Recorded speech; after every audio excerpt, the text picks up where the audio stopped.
자, 이번에는 가등기 담보 등에 관한 법률인데요. 담보를 제공을 하는데 저당권을 설정하는 것이 아니라 가등기를 해준대요.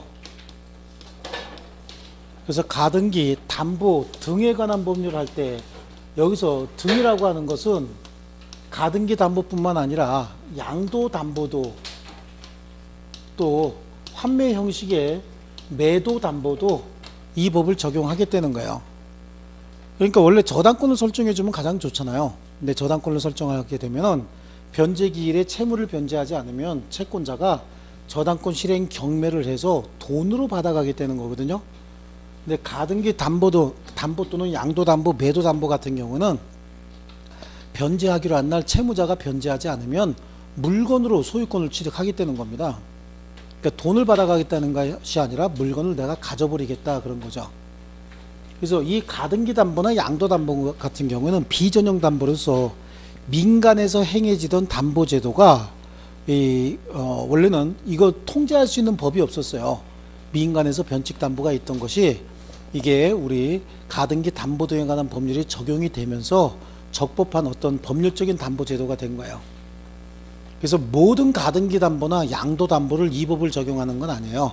이 법의 적용 대상이 되는 가등기 담보, 양도 담보도 있고 이 법의 적용 대상이 아닌 가등기 담보, 양도 담보도 있는데 이 법의 적용 대상이 되는 가등기 담보나 양도 담보는 채무자가 엄청 많이 보호가 돼요. 근데 이 법의 적용 대상이 아닌 가등기 담보나 양도 담보는 채무자가 잘 보호되지 않습니다.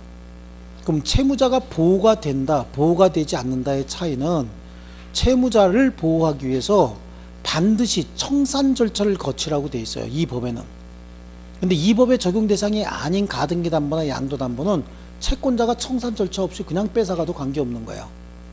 그러니까 채무자를 보호하기 위해서 이 법의 적용 대상이 어떤 거냐라고 하는 게 굉장히 중요합니다. 그래서 여기는 가등기 담보나 양도 담보에 이 법의 적용 대상인 가등기 담보, 양도 담보 이 범위 아셔야 되고요.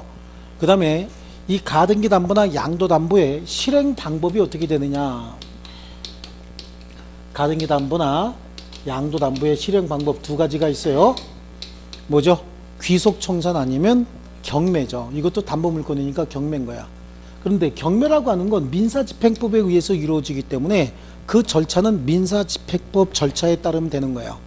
그럼 여기서 얘기하는 귀속 청산 방법 있죠? 이거 사적 변제다, 이거는 공적 변제다 이렇게 얘기를 하는 거야. 경매는 국가기관에서 하죠. 그러니까 공적 변제라고 하고 이건 사적 실행이다 또는 사적 변제다라고 하는데 귀속 청산이에요. 처음부터 채무를 변제하지 않으면 내가 권리 취득하겠다라고 얘기했잖아요. 그러니까 자기가 권리를 취득하는 거죠. 이걸 권리를 귀속시킨다라고 해서 귀속을 하면서 청산을 해준다라고 해서 귀속 청산이다. 그래서 이걸 사적 변제, 이걸 뭐라 그래요? 공적 변제. 경매하는 건 공적 변제고 사적 변제예요. 귀속 청산 얘기하는 거죠. 그럼 경매 절차를 이 법에서 정해놓을 필요는 없잖아요. 그러니까 청산 절차 있죠. 사적 변제, 청산 절차에 관한 내용이 나와 있어요. 그래서 여기서는 답으로 나오면 이거 아니면 이거예요. 무조건 시험에 나오면 이거 나와봐야 가등기 담보권의 실행 방법은 반드시 귀속 청산 또는 사적 변제 하여야 한다 그러면 틀린 거예요. 사적 변제나 또는 공적 변제, 경매도 할 수 있는데 그 절차 중에서 사적 변제 절차만 여기 정해놓은 것 뿐입니다. 둘 다 선택할 수 있고 경매가 실행이 되면 가등기 담보권은 저당권으로 봐버리는 거예요. 아시겠죠? 예, 그렇습니다. 그래서 우리 가등기 담보권이나 양도 담보권은 특별히 그 절차를 물어보거나 아니면 적용 대상이 어떤 거냐 이걸 물어보지 않는다면 가등기 담보권, 양도 담보권은 그냥 저당권으로 취급하고 풀어도 아무 문제 없습니다. 아시겠죠? 저당권하고 거의 똑같아요. 그래서 가등기 담보권이나 양도 담보권은 등, 실 같다 그래요. 등기 내용하고 등기가 가등기 담보, 양도 담보로 등기가 되죠. 그 다음에 실행 방법만 다르고 나머지 효과는 다 똑같아요. 피담보 채권의 범위, 원본, 이자, 위약금, 그 다음에 지연배상, 그 다음에 뭐죠? 실행비용 다 들어가는 거예요. 그죠? 그 다음에 관습법상, 가등기 담보권 실행으로 토지 소유자와 지상물의 소유자가 달라지면 법정지상권 성립합니다. 가등기 담보권 설정 당시 동일인 소유의 토지 건물이 있는 상태에서 가등기 담보권이 설정이 됐고 이후 가등기 담보권 실행으로 인해서 토지 소유자와 건물의 소유자가 달라졌다. 그러면 토지 소유자는 지상물의 소유자에게 지상권 설정해 준 것으로 본다. 똑같습니다. 그래서 뭘 아셔야 된다고? 등실 같다. 등기 내용하고 실행 방법만 다르고 나머지는 다 똑같다. 저당권하고 똑같다. 근데 문제는 저당권을 알아야 된다는 얘기죠. 오늘 배운 저당권을 모르면 아무것도 아니란 얘기예요. 아시겠죠? 아침에 배운 게 갑자기 흐릿해지는 느낌이죠. 좋습니다. 거기 한번 볼게요. 자, 가등기 담보 목적으로 소유권 이전 등기 청구권을 가등기하는 걸 얘기하는 거고, 담보 목적으로 소유권 이전 등기를 아예 해주는 걸 양도담보다. 그 차이가 있어요. 적용 대상은 차용물 반환에 관하여 차주가 차용물에 가름하여 다른 재산권 이전을 예약할 때, 그러니까 예약을 할 때는 내가 채무를 변제하지 않으면 재산권 이전해 줄게 라고 하는 걸 미리 약속하는 걸 예약이라고 하잖아요. 예약할 때 예약 당시 가액이 차용액과 이를 합산한 이자를, 이에 붙인 이자를 합산한 액수를 초과하는 경우에 이에 따른 담보계약과 그 담보 목적으로 마친 가등기 또는 소유권 이전 등기의 효력을 정함을 그 요건으로 한다라고 얘기하고 있습니다. 뭔 소리인지 하나도 모르겠죠? 이게 다 적용 대상이라는 뜻이에요. 일단은 가등기 담보 등에 관한 법률이 적용되기 위해서는 채권이 있어야 되잖아요. 이 채권은 소비대차 또는 준소비대차인 거예요. 그러니까 소비대차는 돈 같은 거, 돈 빌리면 소비대차예요. 준소비대차 같은 건 쌀 같은 거 빌린 거 있죠. 이런 것들이 이제 준소비대차 계약인데, 이런 것들은 처음에 빌린 그 물건 그대로 주기가 어렵죠. 어려운 게 아니라 불가능하죠. 돈 빌려서 빌린 돈 그걸로 그대로 주는 게 아니고 1억 원을 빌렸으면 나중에 1억 원이라고 하는 가치를 반환하는 것이지, 빌려온 그 1억 원짜리 요거 가지고 있다가 그대로 주면 그거 뭐 하려고 빌려오겠어요. 이런 게 소비대차입니다. 준소비대차는요, 준소비대차는 쌀 빌려왔다는 거야. 빌려왔으면 왜 빌려왔을까? 갖고 있다가 운동하다가 주려고? 안 그랬을 거 아니에요. 먹으려고 갖고 왔을 거 아니냐고. 그럼 그 쌀 다시 이렇게 하면 어디서 나와요? 그걸로 못 갚는 거죠. 그러면 같은 종류의 같은 품질의 쌀로 나중에 변제해야 되는 거잖아요. 이런 소비대차나 준소비대차 계약상의 채권이 있어야 되는 거예요. 이거 말고 다른 채권으로는 가등기 담보, 양도 담보 할 수 있어요, 없어요? 있는데 이 법이 적용되지 않는다는 얘기예요. 세상에 존재하는 모든 채권, 채무 다 가등기 담보, 양도 담보 다 할 수 있어요. 근데 이 법에 적용 대상이 되는 가등기 담보, 양도 담보는 소비대차 또는 준소비대차 계약상의 채권, 쉽게 얘기하면 돈 빌려왔다는 얘기야. 돈 빌려왔어요. 자, 그리고 이 채권을 담보하기 위해서 저당권을 설정해 준 것이 아니라 채무를 변제하지 않으면 내가 물건으로 줄게 라고 하는 대물을 변제하겠다는 뭐 하고 있는 거죠? 예약을 하는 겁니다. 못 갚으면 물건으로 줄게 라고 미리 예약하는 거예요. 이때 예약 당시 목적물의 가액이, 부동산으로 담보 제공했다고 한번 볼게요. 목적물의 가액이 차용에게 빌린 돈의 이자를 합산한 금액보다 커야 된다고. 왜냐하면 이게 반대라고 한번 생각해 볼게요.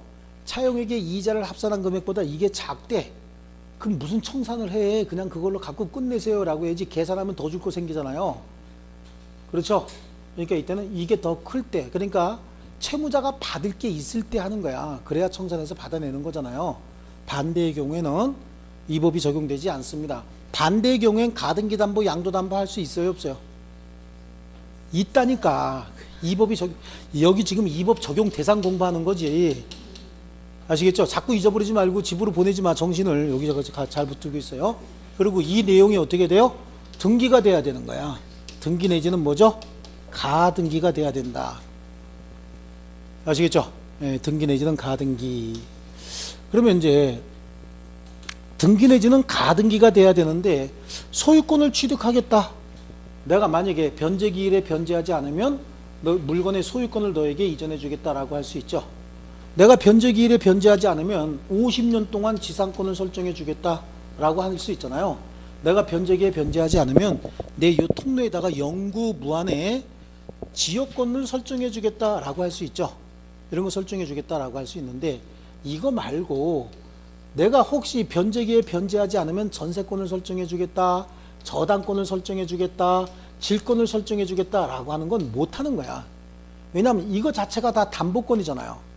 담보권을 취득하기 위해서 가등기 담보한다라고 하는 건 뭔가 중첩된 느낌이 있죠. 그럼 그냥 담보권 설정해 주면 되지 뭘 나중에 담보권 설정해 주겠어요. 그러니까 전세권이나 저당권이나 질권 취득을 목적으로 가등기 담보, 양도 담보할 수 없다. 왜 그럴까요? 그냥 모르겠으면 전부 저질이라 그렇다 그러면 돼요. 전저질이죠.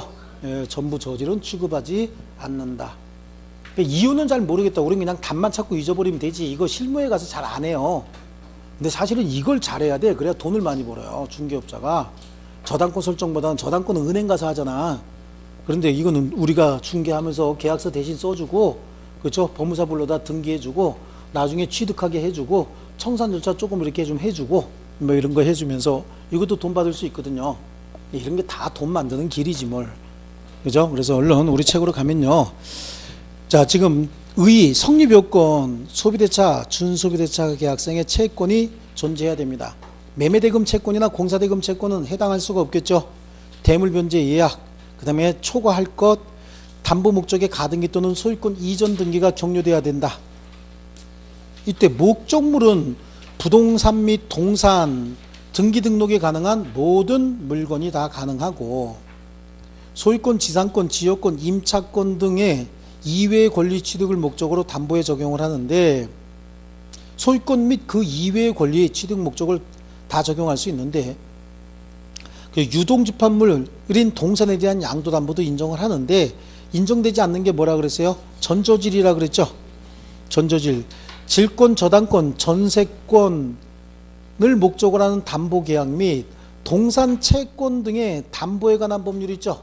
동산 채권 등의 담보에 관한 법률. 이것도 별도 동산 채권 등의 담보니까 별도의 담보권이잖아요. 이것 취득을 목적으로 하는 가등기 담보도 허용하지 않는다. 그러니까 이거 자체가 담보권인데 담보권 취득을 위한 가등기 담보는 허용하지 않겠다는 얘기예요. 자, 그 다음에요. 그 밑에 제2절에 조담보권은 또 뭐냐? 이담보권도 아니고 조담보권은 뭐냐? 가등기 담보권의 성립과 소멸이다라고 해야 되는데 앞에 거 다 빼버리고, 나 이 사람 정말. 그래서 앞에 가등기 담보권의 성립과 소멸이다 이거 한번 바꿔놓을게요. 이게 왜 이러냐면 그 제2절이라고 하는 그 표 있잖아요. 이 표를 저장해 놨다가 여기다가 쓸 때 불러다가 이렇게 갖다 쓰면서 앞에 있는 거 지워야 되는데 정신 안 차리고 편집해서 그래요. 이건 도대체 한두 번 경고한 게 아닌데 목소리 들으면 죽는 소리가 들려요. 여자분이 목소리가 너무 작아갖고 네 막 그러니까 남자가 받아가지고 예 그러면 야 똑바로 안 해? 한두 번도 아니고 뭐하는 짓거리야? 그러고 욕을 할 텐데 거리 받아서 네 그러니까 예 피곤하시죠? 그래서 뭐 강력하게 얘기를 못 하겠는 거예요 사실은. 근데 일단 좀 볼 때마다 좀 짜증 납니다. 자, 일단은 가등기 담보권의 성립은요 설정 계약해야 되겠죠. 이게 또 권자는 뭐냐? 채권자. 그러니까 당사자는 뭐죠? 채권자와 채무자가 당사자가 되는 거고요. 소비대차 계약상에 채권이 있어야 됩니다. 매매대금 채권이나 공사대금 채권은 적용 대상이 아니다라고 하는 거고요. 현재 특정 채권뿐만 아니라 장래 불특정 채권도 가능하다. 이건 저당권도 다 계속 그랬죠. 그리고 그 내용이 저당권 등기가 아니고 무슨 등기요? 가등기. 그래서 저당권 설정과의 차이는 뭐죠? 등실 같다 그래요. 그래서 채권에 관한 사항 등은 일체 기재가 되지 않는다. 등기 내용이 다르다는 얘기입니다. 예, 가등기라고 하는 그 취지만 등기하게 돼요. 그래서 효력은요 경매 실행 시 순위 보존적 효력이 있고 경매 시 담보 가등기 순위에 의해서 우선 변제권도 인정이 된다. 법적 성질은 담보 물건으로서 저당권의 일종입니다. 예, 저당권과 공통점, 담보 물건의 통유성 경매할 수 있고 목적물이나 피담보 채권의 범위 다 똑같습니다. 근데 차이점은 뭐라 그랬어요? 등기 사항과 실행 방법. 등기사항은 가등기 또는 양도담보로서 소유권 이전 등기가 되지 나머지 내용은 하나도 등기가 되지 않습니다. 또 실행 방법은 경매 또는 뭐죠? 귀속청산이겠죠. 둘 중에 하나 선택적으로 할 수 있고요. 가등기 담보권의 실행 방법도 두 가지 중에 한 가지 방법을 선택하도록 되어 있어요. 공적 실행으로서 뭐죠? 경매. 사적 실행으로서 권리 취득에 의한 실행이다 라고 해서 귀속청산이다. 근데 이거는 밑에 XXX 3개 나와 있죠. 이거 다 한 번씩 답으로 나왔던 것들이에요. 그래서 경매하여야 한다. 아니야. 경매 또는 귀속청산이죠. 귀속청산하여야 된다. 아니야. 경매 또는 귀속청산이죠. 처분정산이다 라고 하는 건 채권자가 마음대로 처분한다는 뜻이거든요. 채권자가 마음대로 처분할 수 없습니다. 그래서 다 틀린 말이고요. 사적 실행으로서 처분청산은 또 내지는 처분정산은 허용하지 않는다라고 합니다. 한번 넘겨볼게요. 귀속청산 절차요. 이 권리취득에 의한 실행인데 경매 절차는 정해놓을 필요가 없다고 얘기를 했죠. 그러면 언제 청산 절차가 실행이 될까요? 여러분 한번 생각해 보세요. 여기도 이제 전체적인 틀만 제가 정해드리겠습니다. 변제기일에 채무를 변제하지 않았다는 거예요. 변제기일에 채무를 변제했는데 내가 갖겠다고 덤비면 잘못하면 입지저지죠. 변제기일에 채무를 변제하지 않았으니까 담보권 실행하지 않겠어요? 저당권의 담보권 실행은 경매 실행이잖아요. 여기는 내가 갖겠다라고 하는 실행을 해야 되죠. 그래서 변제기에 변제하지 않았다. 그럼 내가 갖겠다라고 하는 게 뭐야? 내가 갖겠다라고 편지 쓰는 게 아니죠. 어떻게 하면 되는 거죠? 내가 가질 건데 어떻게 갖는다? 청산하고 갖겠다. 그러니까 청산금 평가액을 통제하는 거예요. 청산금에 대한 통제를 해주는데 이때 청산금을 산정하는 방법이 실행 당시 목적물의 가액이에요. 왜냐하면 설정 당시 목적물의 가액에서 차용액의 이자를 합산한 금액이 이게 더 크면은 이 법의 적용 대상이 된다 그랬잖아요. 근데 이 금액이 계속 유지가 될 수도 있고 나중에는 금액이 커지거나 작아질 수도 있잖아요. 그러니까 청산금을 줄 때는 실행 당시 목적물 가액에서 피담보 채권을 빼는 겁니다. 피담보 채권을 빼는데 혹시 선순위 담보 물건이 있었답니다. 그럼 선순위 담보 물건은 이자가 승계해야 되잖아요. 그럼 뺄 때 같이 빼는 거예요. 그리고 그 차액이 뭐가 되는 거죠? 청산금인데 이 청산금 평가액은 채무자 등에게 통제해야 돼요. 여기서 채무자 등은 채무자 당연히 들어가는 거고 그 제3취득자 있죠? 가등기 담보권이 설정된 물건의 소유권을 취득한 사람은 뭐라 그래요? 제3취득자.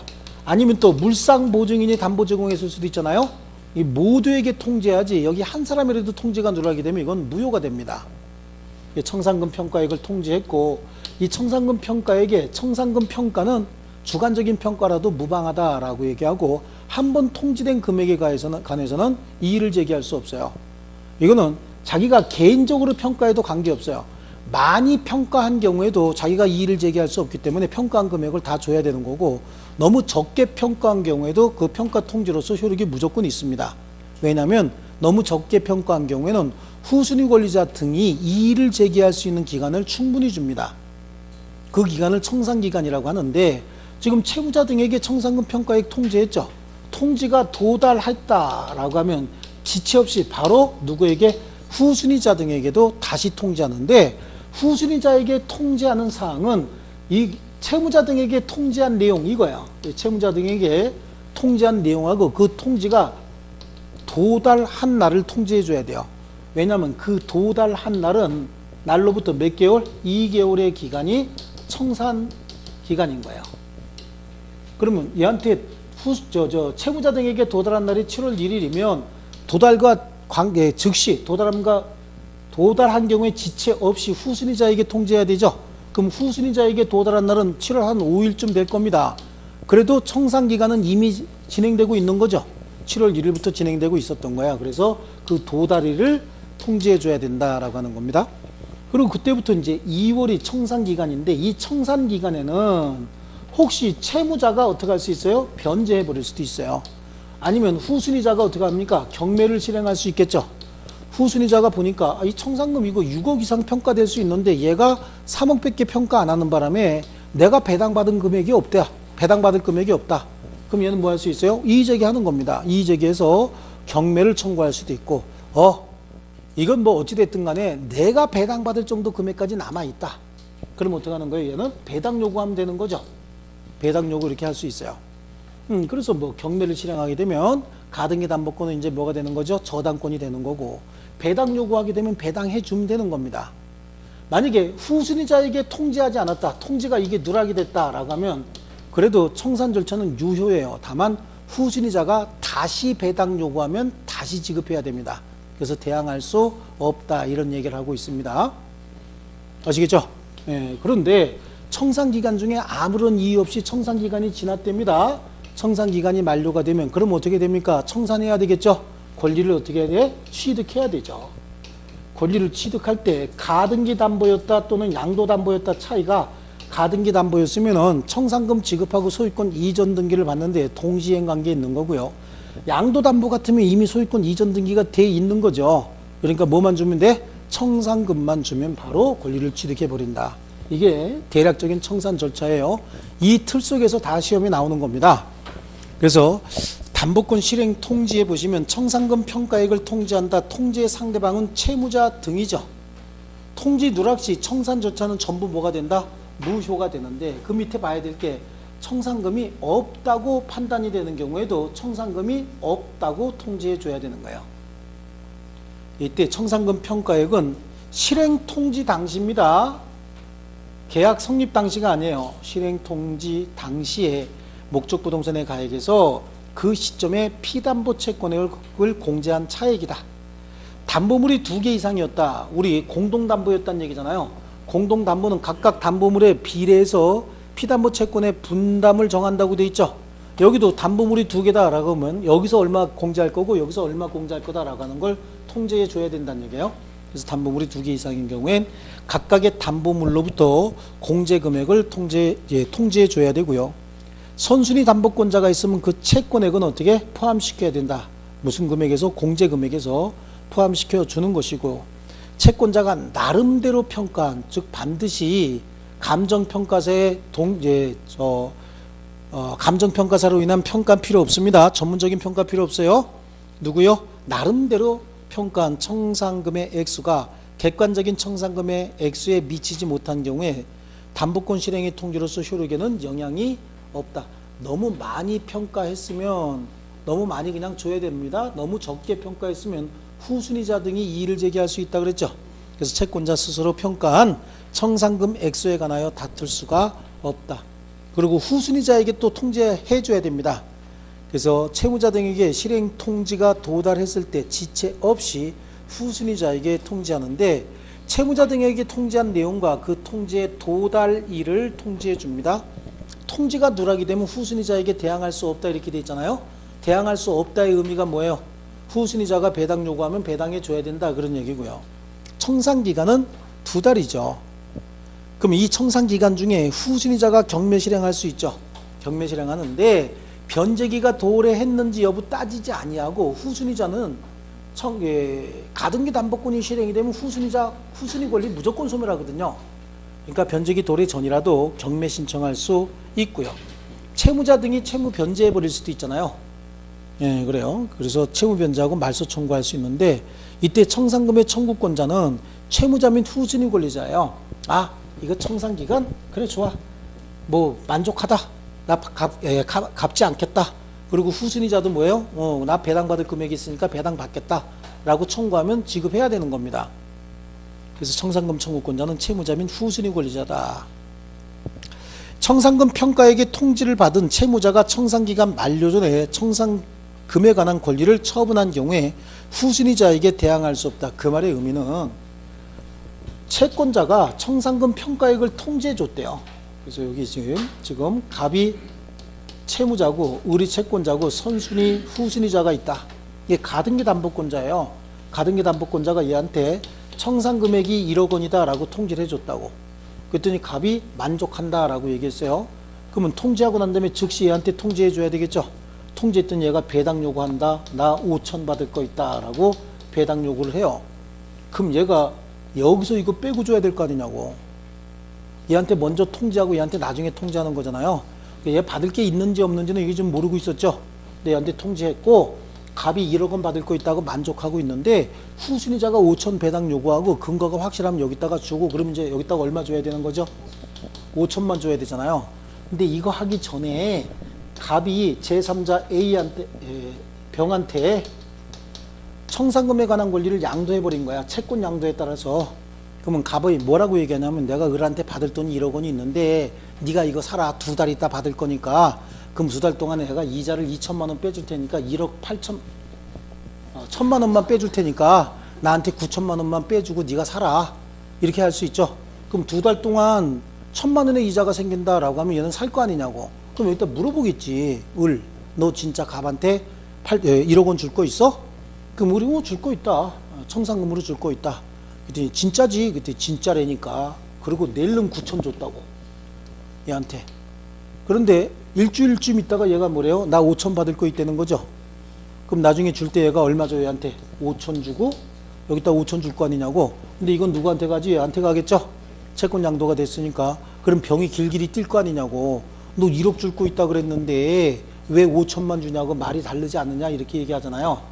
그래요. 이렇게 청산기간이 지나기 전에 청산금 평가액 통지를 받은 채무자가 청산금에 관한 권리를 제3자에게 양도한 경우에는 후순위자에게 그 양도로서 대항할 수 없다. 그 말은 얘가 배당 요구해서 얘가 먼저 배당 받으면 잔액만 받는 거지 양도한 금액 다 받을 수 없다는 얘기예요. 아시겠죠?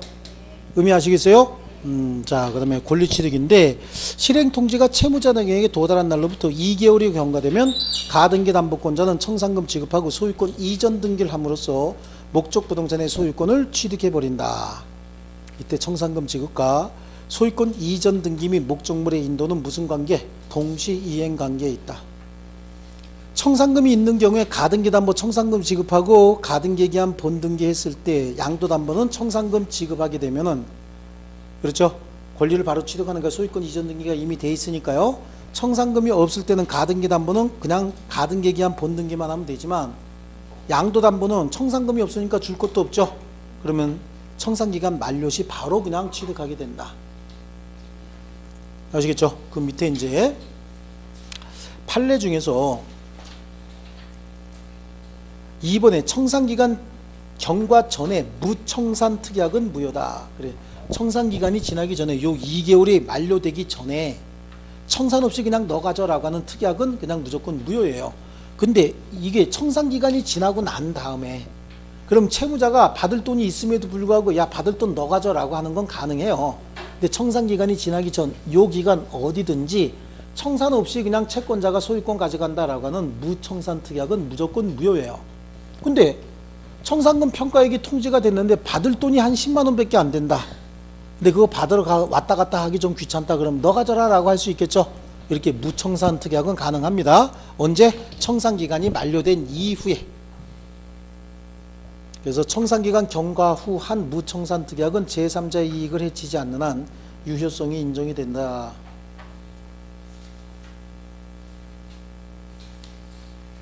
자, 그 다음에요. 넘겨보십니다.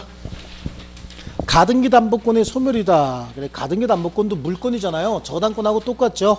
물권의 일반적 소멸 사유에 의해서 소멸하고요. 채무자 등의 변제 및 말소 청구에 의해서 소멸한다. 채무자가 변제하면 피담보 채권이 소멸했잖아요. 그러면 담보권 당연히 말소 청구할 수 있겠죠. 예, 자, 그리고요. 채무자 등은 정당하게 평가된 청산금을 지급받을 때까지 자신의 채무액을 채권자에게 지급하고 담보가등기에 말소를 청구할 수 있다라고 하는데 여기 지금 기간 잘 보셔야 됩니다. 채무자 등은 정당하게 평가된 청산금을 지급받을 때까지라고 되어 있죠. 청산기간 만료 시까지가 아니라 청산기간이 만료된 경우에도 청산금을 받기 전이라고 한다면 채무자 등은 채무 변제해버리고 담보권 말소 청구할 수 있는 거예요. 언제까지라고 되어 있어요? 청산금을 받을 때까지예요. 청산기간 만료 시까지가 아니에요. 청산기간이 만료됐다라고 하더라도 청산금을 지급받기 전이라고 한다면 채무 변제하고 가등기 담보권 말소 청구할 수 있는 겁니다. 그런데 단 변제기 도가 후 10년이 지났거나 아니면 선의의 제3자가 소유권을 취득한 경우엔 그러하지 아니하다라고 하는데요. 청산기간이 지나고 난 다음에 청산금을 받지 않은 상태예요. 않은 상태니까 지금 채무자가 갑이 채무를 갚으려고 왔을 거 아니냐고. 왔는데 이때 을이 제3자 정에게 소유권 이전 등기를 이미 해준 겁니다. 그러게 얘는 선이란 얘기예요. 선의 제3자가 소유권을 이미 취득하고 나면 청산기간이 지나고 난 다음에는 제3자에게 대항할 수 없는 거예요. 아니면 변제기 도가 후 몇 년이 지났대요? 10년이 지났다. 10년 동안 안 갖고 있었다 그런 얘기잖아요. 그리고 10년 후에 새삼스럽게 와서 돈 갚을 테니까 말소해줘라 라고 할 수는 없다는 얘기죠. 아시겠죠? 그거 두 개. 여기서 말이죠. 여기 지금 뭘 얘기하는 거냐면 이거는 양도담보 얘기하는 거거든요. 소유권 이전 등기가 얘 이름으로 이미 돼 있죠. 양도담보는 소유권 이전 등기가 돼 있잖아요. 그리고 청산기간이 이미 지났잖아요. 지났는데 그때까지 채무 변제하지 않고 있다가 아직 돈은 못 받은 상태예요. 그러니까 양도담보권자가 지 이름으로 소유권 돼 있고 제3자에게 처분했고, 정은 이게 양도담보권이 아니라 소유권이라고 생각을 했으니까 선이잖아요. 이 선의 제3자가 소유권을 취득한 경우에는 채무 변제하고 양도담보권 말소 청구할 수 없습니다. 이해하셨나요? 누구 보호하기 위한 거예요? 선의 제3자를 보호하기 위한 거죠. 거기다가 얘는 이미 청산기간 내에 변제하지 않은 상태잖아요. 그렇기 때문에 이때는 보호되지 않는다. 자, 이렇게 해서 이게 가등기 담보권을 공부했고요. 자, 그 다음에 넘겨보십니다. 이제 부동산 실권리자 명의 등기에 관한 법률이죠. 그렇죠? 부동산 실권리자 명의 등기에 관한 법률이다. 여기도 우리 민사특별법은 법명에 이미 답이 거의 다 나와 있는 거예요. 여기는 가등기 담보 등에 관한 법률은 적용 대상 요거 4개 중에 하나 하고 청산 절차 있죠. 여기서 무조건 답이 나옵니다. 아시겠죠? 요거는 무조건 다 요거 중에 하나예요. 어디서 나올지는 모르죠. 내는 놈 맘이지 뭐. 그러니까 이거 둘 중에 하나고, 요거 둘 중에 하나인데 이게 암기가 안 돼서 틀린다라고 하는 건 그건 여러분 탓도 아니고 내 탓도 아니고 조상 탓일 가능성이 좀 있어요. 그렇죠? 조상 탓일 가능성이 좀 있으니까 그 뭐 서로 자책하지 말고 뭐 이거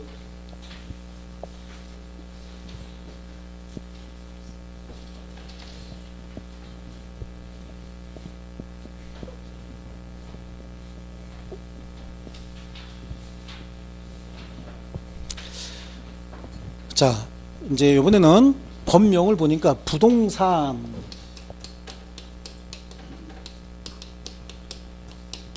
실권리자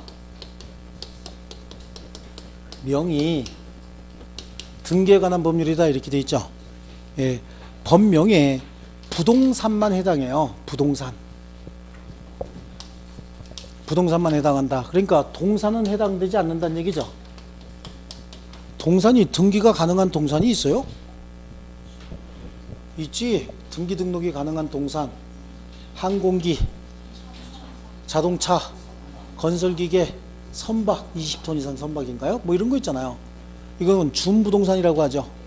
누가 준부동산이라고 해요? 그래서 부동산 학계론에서 학문적으로는 이게 부동산에 준한다는 이유가 뭐예요?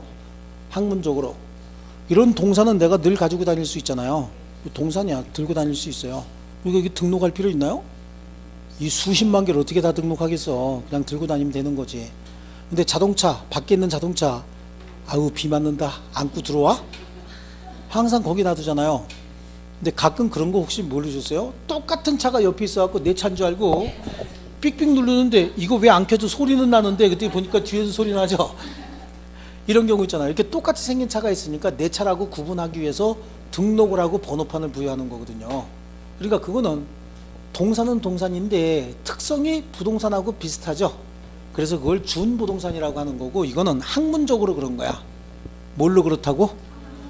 발음 잘해야 되잖아요. 학문적으로 그런 거고, 정갈한 민법은 그런 말 쓰지 않아요. 깨끗하잖아요 벌써.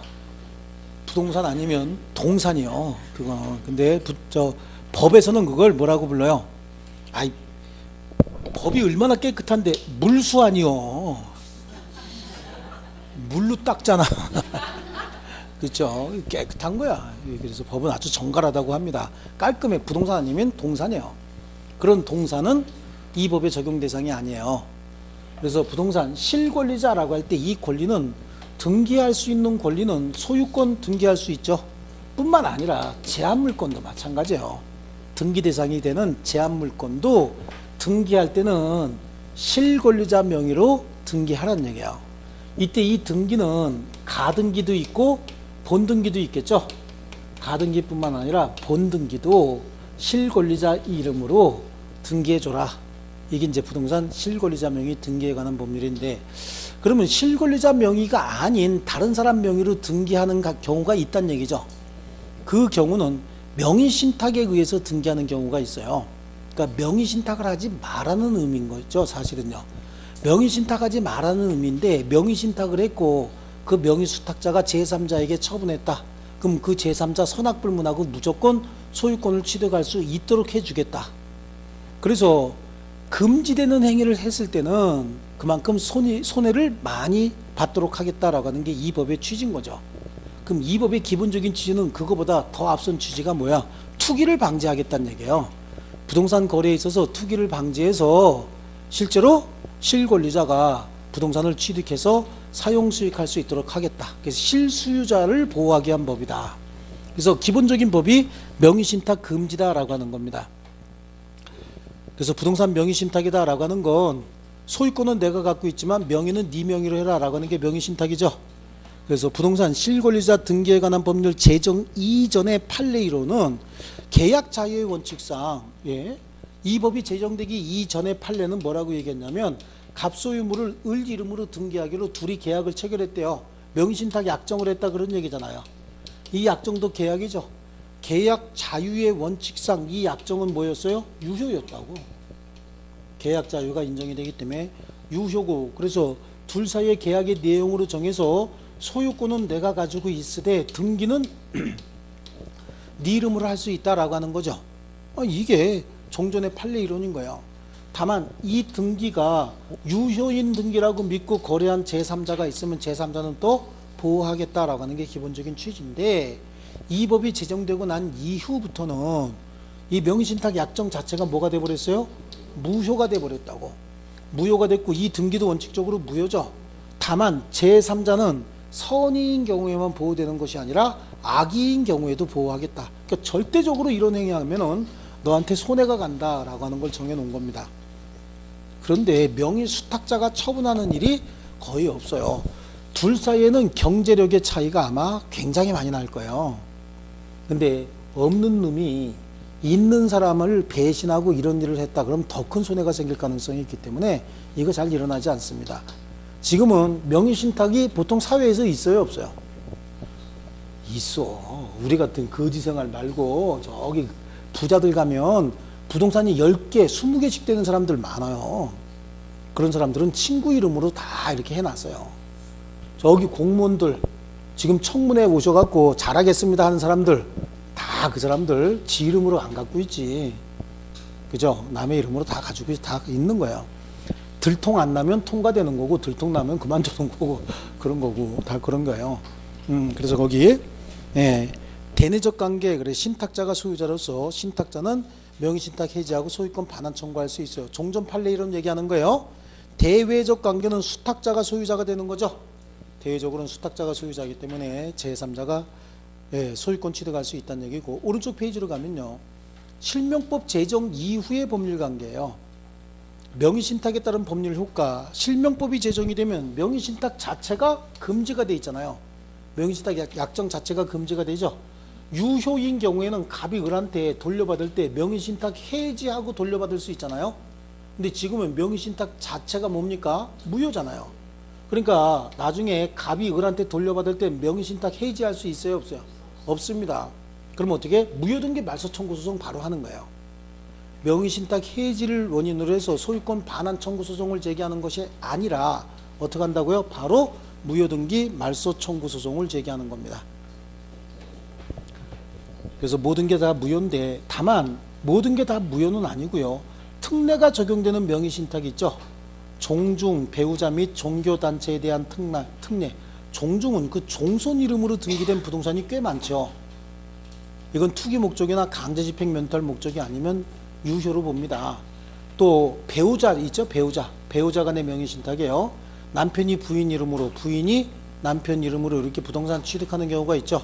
이것도 투기나 강제집행 면탈 목적이 아니면 유효로 봅니다. 무효로 보지 않는다라고 하는 거야.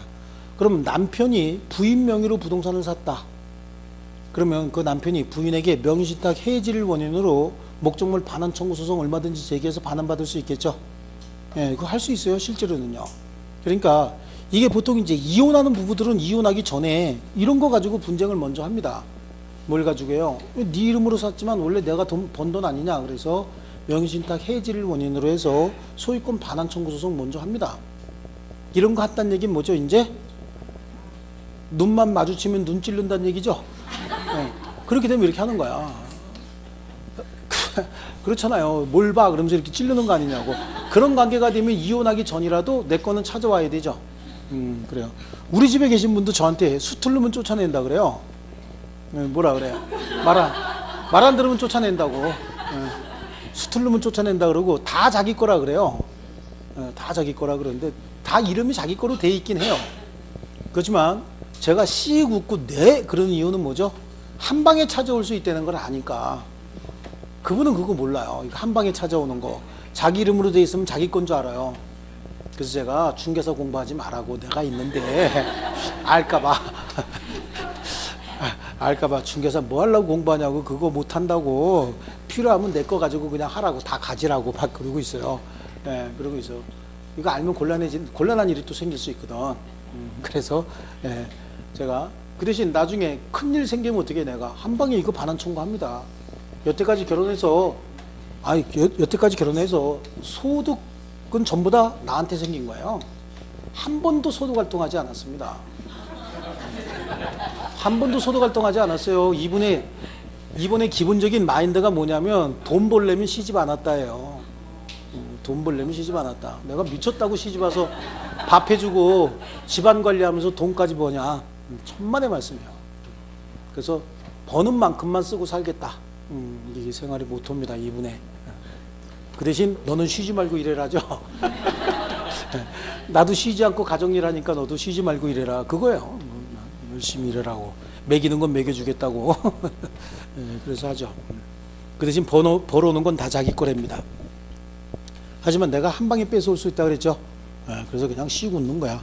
여기도 그 배우자는 법률혼의 배우자만 얘기하지 사실혼의 배우자는 포함하지 않습니다. 그 다음에 유효인 부동산의 명의신탁이다라고 하는데요. 제 그 사촌 처제 중에서 하나가 주택관리사 수업을 듣는데 주택관리사 수업에는 이게 안 들어가요.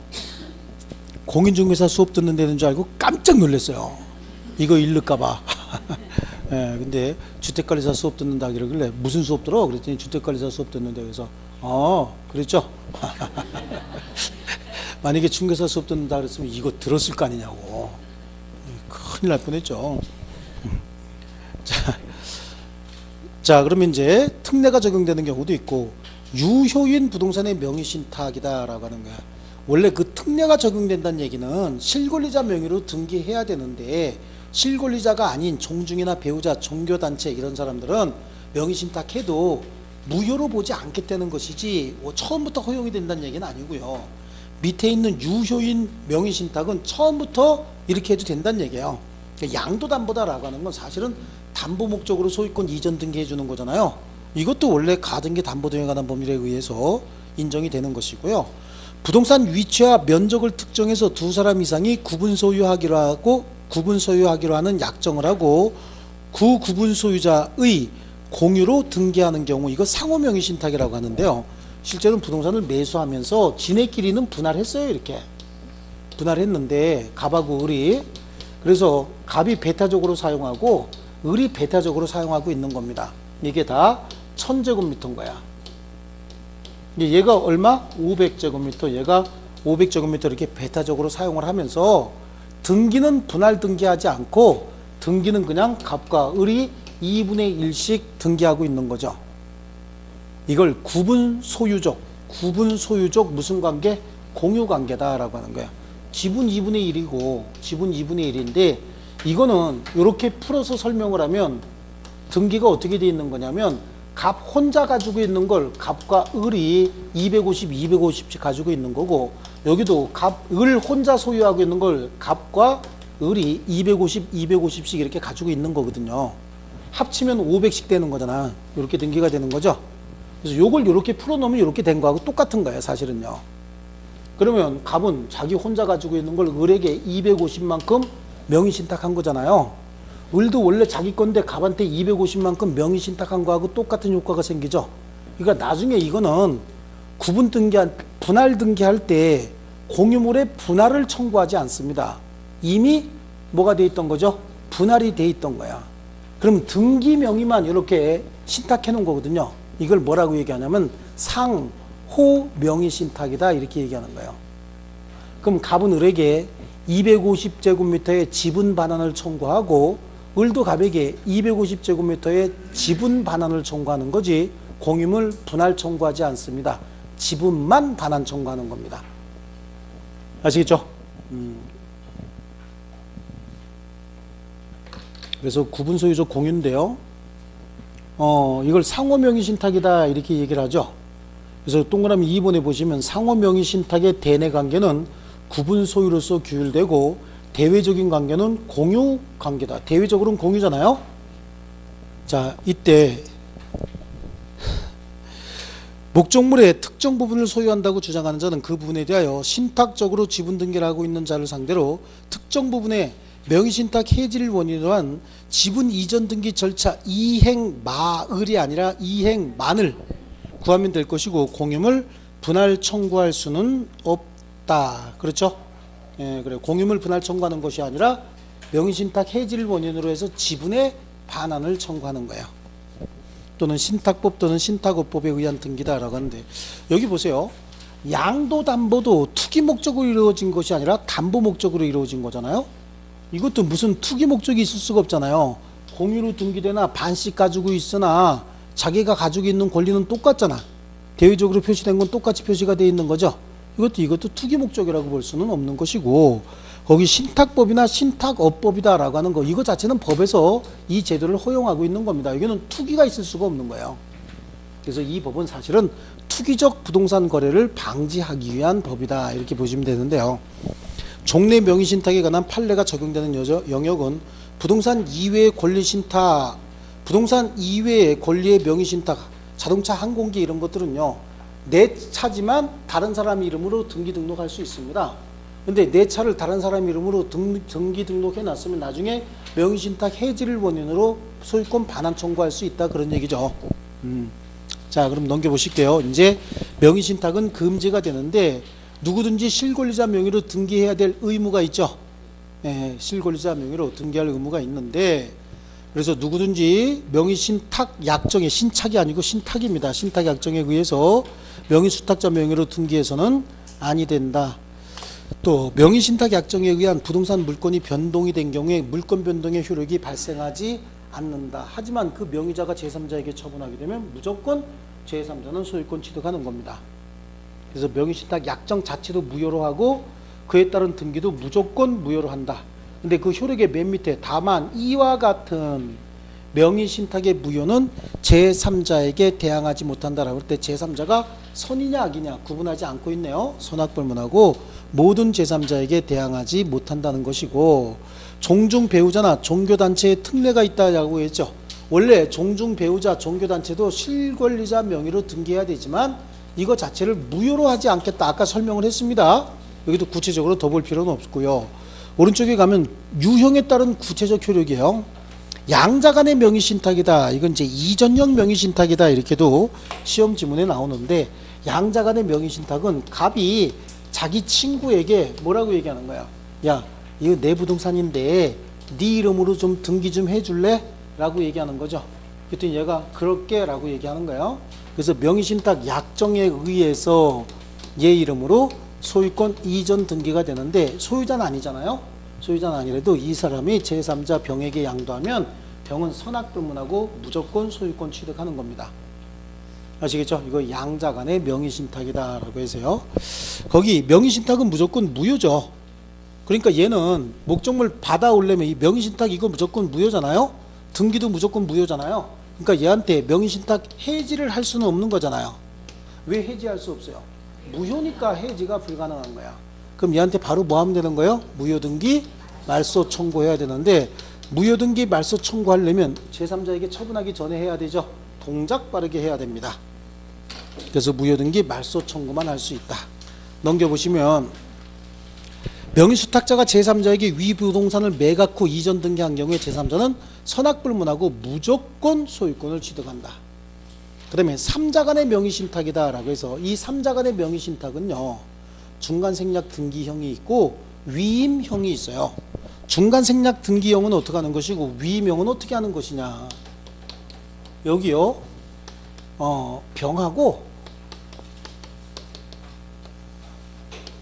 갑이 병소유 부동산에 관해서 매매 계약을 합니다.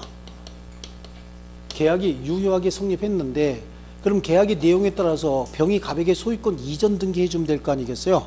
근데 갑이 자기 명의 부동산이 너무 많으니까 잠깐만 기다려봐, STOP 그래 놓고 누굴 찾아가는 거야? 을을 찾아가요. 을을 찾아가서 우리 둘이 명의신탁 약정 좀 하자 라고 명의신탁 약정을 합니다. 그러면서 갑이 을한테 네 이름으로 1년 동안 가지고 있으면 내가 나중에 부동산 처분하고 양도소득세 약 한 2천만 원 정도 내가 절약이 되면 그 중에서 1,000만 원 넣어줄게 이렇게 할 수 있죠.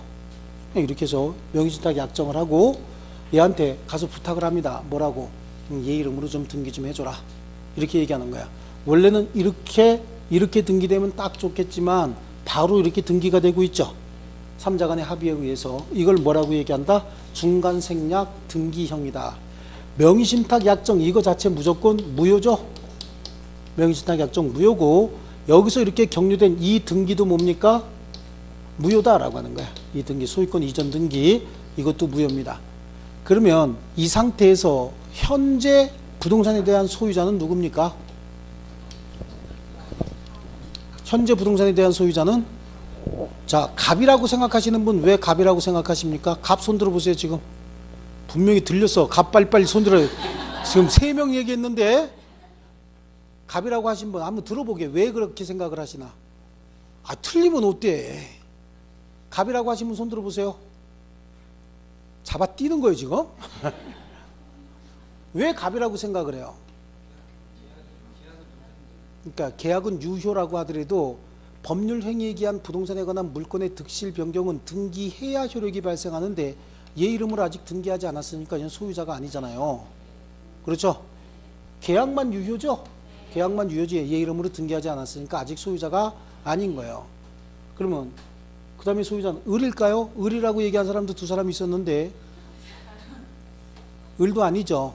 을은 계약을 한 사람도 아니고 이 등기 자체는 무효고 그래서 소유권도 취득할 수 없는 사람이에요. 그럼 소유권은 여전히 병에게 남아있는 거죠. 병은 누구에게도 소유권 이전 등기만 해줬지 소유권 자체를 양도한 적은 아직은 없는 겁니다. 그럼 현재 병이 소유자잖아요. 그러니까 병은 무효 등기를 갖춘 자에게 목적물 반환하고 등기 말소해라 라고 할 수 있어요 없어요? 있죠. 당연히 할 수 있는 거야. 근데 병이 이걸 할까? 안 하죠. 병은 지금 귀찮아 죽겠는 거예요. 왜냐하면 자기가 소유권을 반환받아 오면 갑이 계약이 유효니까 소유권 이전 등기해달라 그러면 또 해줘야 될 거 아니냐고. 그리고 갑이 요구하는 대로 해줬는데 이건 뭘 또 그러겠어. 갑이 야 네 이름으로 좀 반환 좀 받아와라. 그러면 병이 뭐라 그럴까? 야 해달라는 대로 해줬는데 왜 자꾸 지랄이야? 그럴 거 아니냐고. 그러니까 결국은 갑은 계약이 유효니까 병에게 소유권 이전 등기 청구할 수 있고 그 등기 청구권을 보존하기 위해서 병을 대의해서 무효등기 말소 청구할 수 있다고. 그럼 무효등기가 말소가 되면 병 명의로 등기가 다시 회복이 될 거 아니냐고요. 그럼 매매계약이 유효니까 소유권 이전 등기를 다시 청구할 수 있고 이때 병은 매매대금을 누구에게만 청구할 수 있어요? 그렇죠. 매수인 갑에게만 청구할 수 있는 거야. 그리고 매매대금 자체는 반환받을 수가 없어요. 왜냐하면 계약 자체가 유효기 때문에 그래요. 자, 이때 이제 이렇게 해서 순차적으로 반환받아가야 되는데 을이 직접 얘한테 소유권 이전 등기 해줬다는 거예요. 원래 해줘서는 안 되는 거죠. 근데 직접 소유권 이전 등기 해줬다라고 한다면 그 등기는 유효일까 무효일까?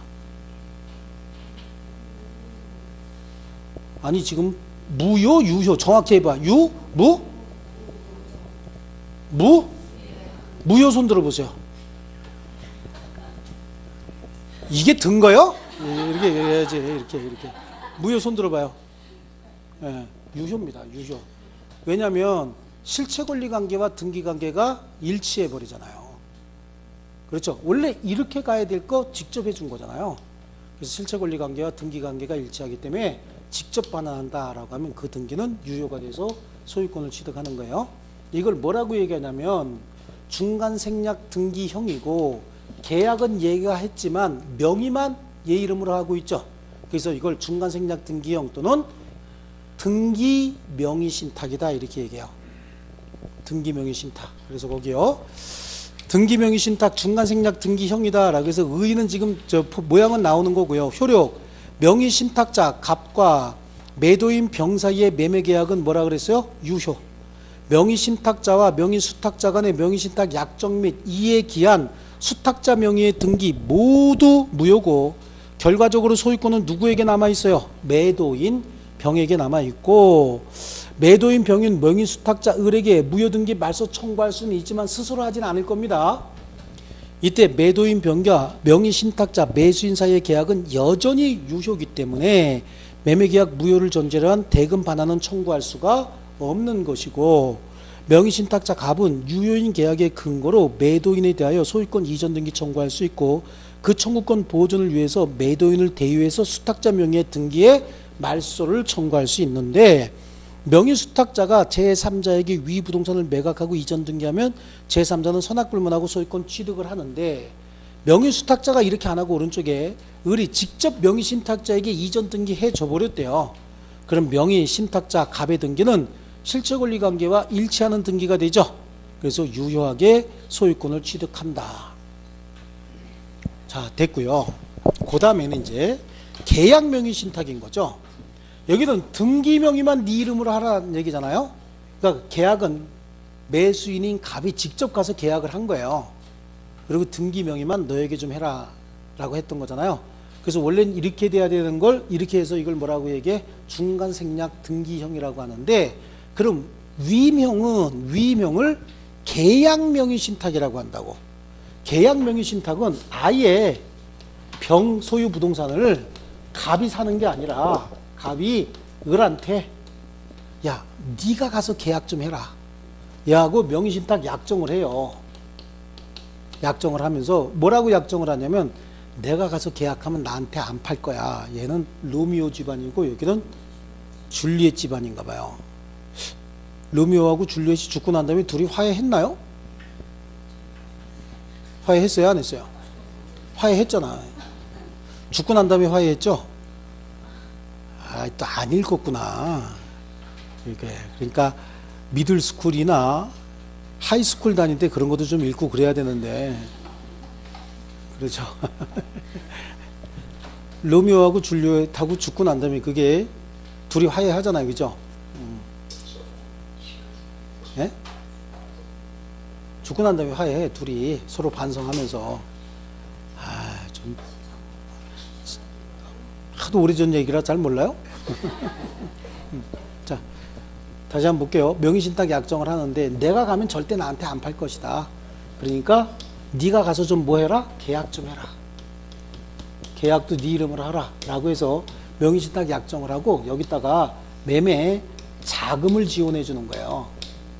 자금까지 지원해줘요. 그래서 얘가 가서 지 이름으로 계약을 합니다. 매매계약을 체결하고 매매계약에 따라서 소유권 이전 등기까지 하게 되는 겁니다. 그럼 계약의 당사자는 을이잖아요. 그 이름으로 등기까지 했죠. 그럼 얘는 소유자가 돼버리는 거예요. 만약에 병이 이러한 명의신탁 사실을 알았다 그러면 악이다 그럼 이거하고 달리 볼 게 없잖아요. 그렇죠? 하지만 얘가 선이라고 한다면 이건 선일 수밖에 없지 뭘. 선이라고 한다면 얘는 소유자가 돼버리는 겁니다. 그런데 이 명의신탁 약정은 유효입니까? 무효입니까? 이 명의신탁 약정은 무효죠. 그럼 자금 지급도 해서는 안 되는 거잖아요.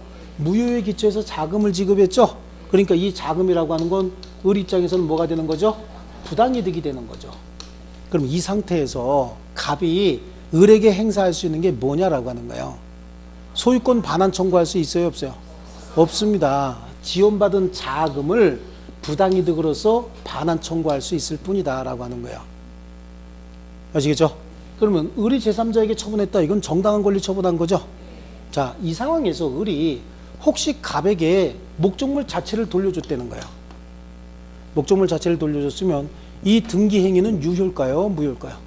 이건 유효인 거야. 뭘로 보는 거야? 대물 변제로 보는 거야. 돈 대신 뭘로 줬다? 물건으로 줬다. 그 대물 변제로 봐서 이 행위 자체는 유효로 보겠다. 아시겠죠? 좋습니다. 그래서 요거 정도 이렇게 보는데 우리 책으로 한번 가서 볼게요. 여기 계약 명의 신탁을 위임형이다 라고 얘기를 하는데요. 명의 신탁자와 수탁자 간의 명의 신탁 약정과 신탁자가 제공한 매수 자금으로 명의 수탁자가 직접 매도인과 계약을 체결한 후 명의 수탁자 을 명의로 소유권 이전 등기함으로써 이루어지는 명의 신탁인데 을 명의의 등기는 무효라 할 수 없다라고 하는 게 2번에 나와 있죠. 그 효력에 신탁자와 수탁자 간의 명의신탁 약정은 무효지만 이러한 명의신탁 약정을 알지 못한 선의의 매도 인해서 명의수탁자로 간의 수탁자 간의 소유권 이전 등기는 유효다. 그래서 명의수탁자 을이 완전하게 소유권을 취득하게 된다.